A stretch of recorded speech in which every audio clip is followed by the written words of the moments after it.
महान मगध दरबार में घनानंद अपने सिंहासन पर बैठा है। उसका चेहरा अहंकार का मुखौटा है। दरबारी और ब्राह्मण सभा को भर देते हैं। उनके भाव विस्मय और आशंका का मिश्रण है। घनानंद की आवाज हॉल में गूंजती है, तिरस्कार से भरी हुई, जैसे वह ताना मारता है।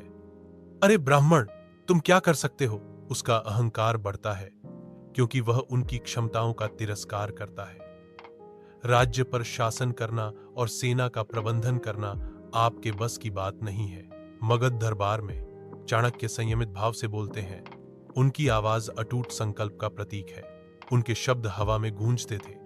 हर अक्षर गहन ज्ञान का भार वहन करता था। राजन, यही तुम्हारी सबसे बड़ी भूल है। वह शुरू करता है। उसका लहजा मापा हुआ लेकिन दृढ़ है। वह निष्कर्ष निकालता है। पर याद रखो, शिक्षक साधारण नहीं होता। वह तो प्रलय और सृजन दोनों का अधिकारी होता है। मगध दरबार के भीतर घनानंद की उपहास भरी हंसी गूंजती है, जो विरोध का मंच तैयार करती है। चाणक्य की आवाज दरबार के अहंकार को चीरती है। एक दृढ़ चेतावनी अटूट संकल्प के साथ दी जाती है। राजन, आज मैं तुम्हें चेतावनी देता हूं। तुम्हारे अहंकार और अन्याय का अंत होगा। चाणक्य घोषणा करते हैं।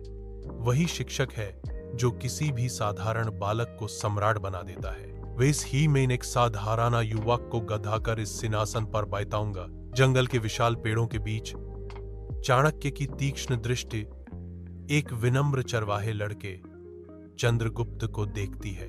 चाणक्य ज्ञान और बुद्धिमत्ता प्रदान करने के लिए चंद्रगुप्त के पास जाते हैं। चाणक्य चंद्रगुप्त को शिक्षित करना शुरू करते हैं। लड़का हर शब्द को बड़ी दिलचस्पी से सुनता है। चाणक्य के मार्गदर्शन में चंद्रगुप्त हथियार चलाने की कला सीखते हैं।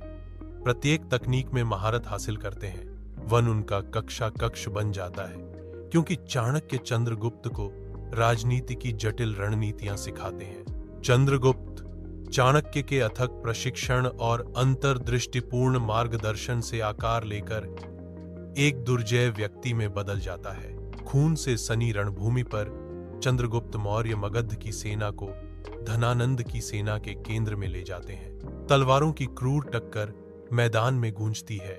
युद्ध का एक सिम्फनी। चंद्रगुप्त अपनी बेजोड़ वीरता का प्रदर्शन करते हैं। दुश्मनों को त्वरित सटीकता से काटते हैं। चाणक्य की रणनीतिक प्रतिभा युद्ध का रुख बदल देती है। उनकी सामरिक चालें लड़ाई को नया रूप देती हैं। मगध की सेना आगे बढ़ती है। उनका वेग घनानंद के बचाव को कुचल देता है। मगध दरबार की शान के बीच चंद्रगुप्त सिंहासन पर चढ़ता है, सम्राट बनता है।